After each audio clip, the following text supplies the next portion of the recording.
Thank you, Jim, for the warm welcome. For those of you who don't know me, my name is Boris Blatnik. I'm the CEO of KannaSwiss. KannaSwiss is a vertically integrated extraction company based out of, well, you guessed it, probably Switzerland. We've been around since 2014. We've seen a lot of changes happen in the market space since we were formed. We actually celebrated our 5-year anniversary last month, and we're happy to say that we're one of the few companies that have been profitable since day one. So since 2014, there's been a lot of changes, and one of those changes is obviously that there's a whole new array of companies out there trying to make a name for themselves, but not doing a very good job. Back in 2015, there were probably a handful of companies that were out there that people relied on, trusted. I think back then, people were not so versed around CBD, and it was really mainly patients that would take CBD and other cannabinoids to help with certain ailments. Fast forward 5 years, and now we're fast approaching to 2020. I think just saying 2020 in my mind sounds like a sci-fi movie or something. But fast forward to 2020, and there's well over 2,000 CBD brands. And how do you differentiate yourself from the others? Obviously, Lauren yesterday made some good points about that design has to be really at the forefront of the product ranges that you're delivering, and I would have to agree with that. But something that hasn't been really talked about is the fact that people aren't really using the data that's out there and available to help come out with products that are going to be wanted. So over the last 5 years, over 2,000 companies, and it seems like everybody and their mother wants to get involved in the CBD industry, and they think they can make a quick buck, but they soon realize it's not as easy as they thought it would be. And companies are coming out with products that don't really have the testing behind it. They make statements that it can make claims that it can help with or cure Parkinson's or cancer. These are obviously things that you cannot do because the science isn't out yet.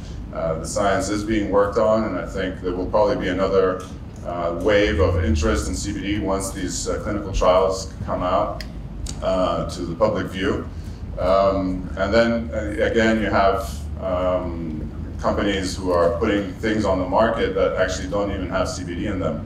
And the press picks up on this very, very quickly, and all of a sudden it's a worldwide phenomenon that CBD companies are not, let's say, trustful.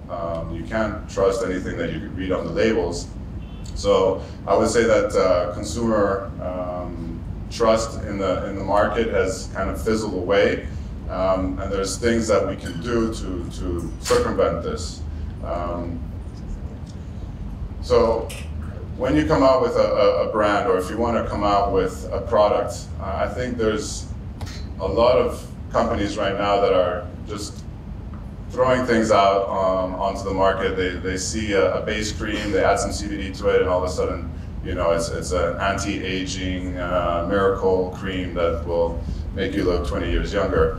And so that's interesting, but the thing is that if you don't understand your demographics, there's most likely there's going to be an event that you're probably going to fail.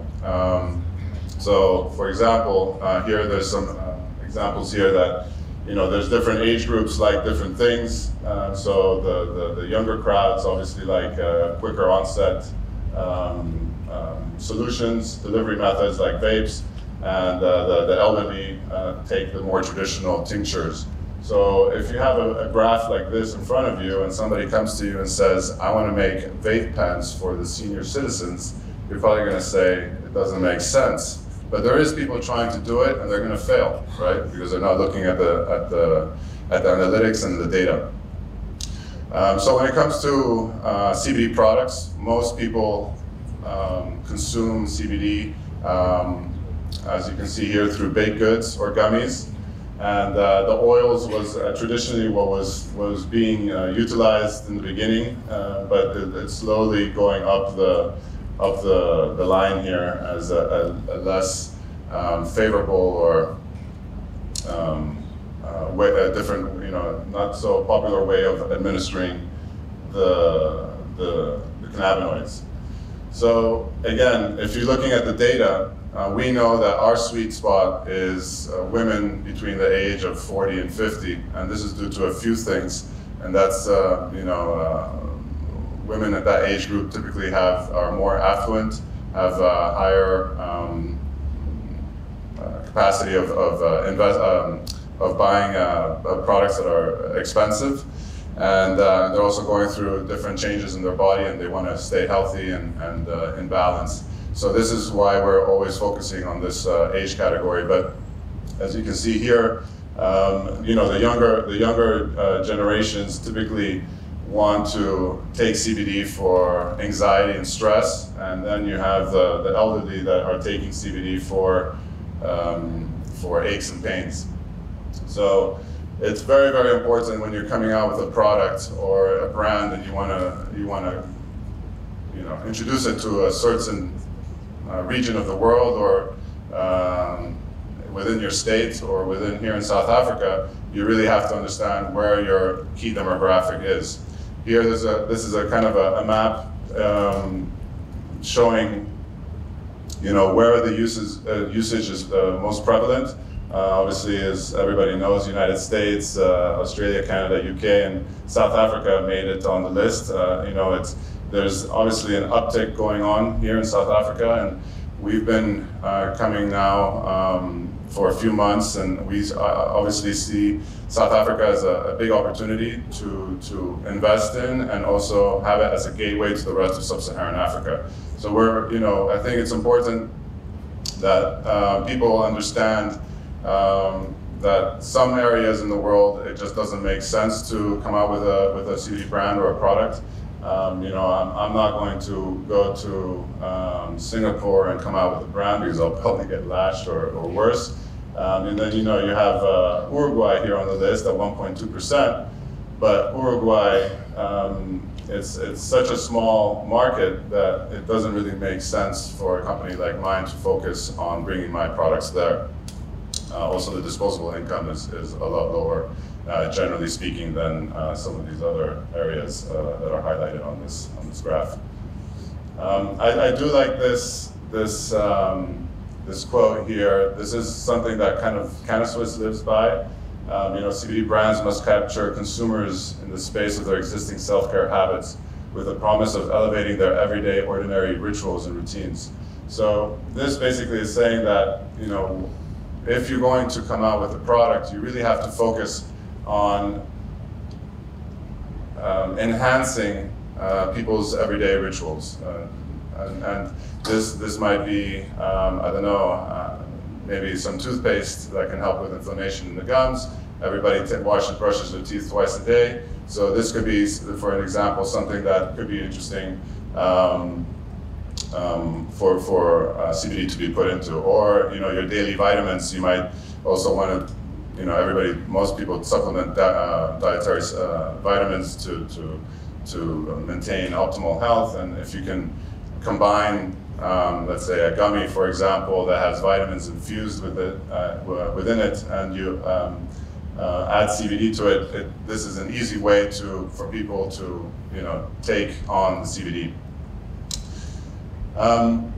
So moving forward, there is no really obvious customer-defined market leaders in the CBD industry.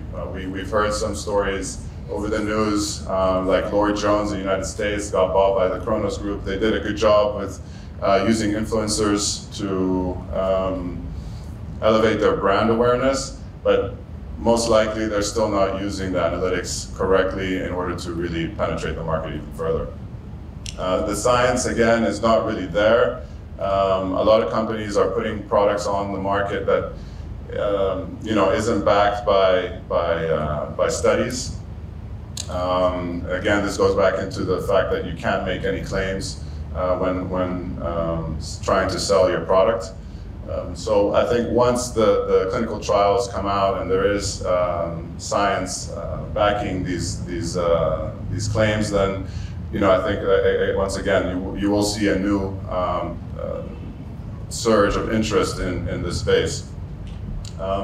Technology and innovation is moving very, very quickly. It seems to me like every day there's new delivery methods coming out. There's a more effective transdermal cream, a faster onset through water-soluble technology, and it's exciting. I mean, things are moving very, very quickly, but at the same time, the studies behind these delivery methods haven't really been put on the or tested out. So if you have a label on a package that says your onset will be within 5 minutes, and you won't feel the effects any longer after 2 hours, you better be sure that that's exactly what's going to happen, because we need efficacy in this space, and that's something that slowly is coming to light, but it's still not there.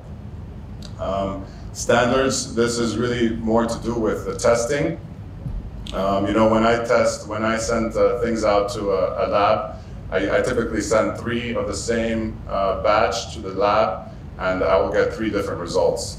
And this can vary up to 20%. Same batch, same lab, and get completely different results. So the standards are still not fine-tuned yet. I think this is one of the big, what's the word I'm looking for? This is a huge issue. Thank you, Jim. This is a huge issue for the cannabis space right now. Not being able to hone in on the exact dose that you're supposed to be getting or you're testing on. It's very frustrating for everybody involved. But if there would be international standards where every lab would have to follow the same standards, I think there would be a lot less confusion in the market about how strong a product is or not. And finally, I truly believe that for this space to move forward, we need to do more collaboration. We are still stigmatized, thank you again, stigmatized space, and in order for us to get credibility, we need to, as brands, as companies, we need to align ourselves or do some sort of a joint venture or collaboration with companies that have the track record of, let's say, making a beverage, and they have the distribution channels already worked out. And if you're able to do some sort of collaboration, whether it's within your space or not, I think this only adds value and credibility to the market. And this is something that is very, very important for all companies in this space to start thinking about. Again, if you're talking to regulators, for example, it probably makes more sense to get a group together and go and approach a regulator to discuss certain topics. If every company lives in their own little bubble and goes to the regulator has to deal with 20 different companies versus 1, for example. And if it's a united voice, then it makes sense for the regulator to listen. So again, collaboration is, for me, it's a way of the future. If anybody would like to think or has some ideas of how to collaborate with me, I would be very happy to listen. I'll be here for the next few hours, and I see here I have about a minute left in this in my time slot. So I don't know if anybody has any questions. I'll be more than happy to answer. Okay, so vertically integrated. So the question was, how is my model about vertically integrated? So we take care of everything from seed to shelf, right? So we produce our seeds, we grow, we cultivate, we harvest, and then we extract. And we have 2 sort of verticals where we sell bulk material to third parties so that they can make their own products, and we also have our own branded product range. I would have loved to show them to you, but CannaTech, we have to make sure that there is no. Thank you, Boris. Thank you, John.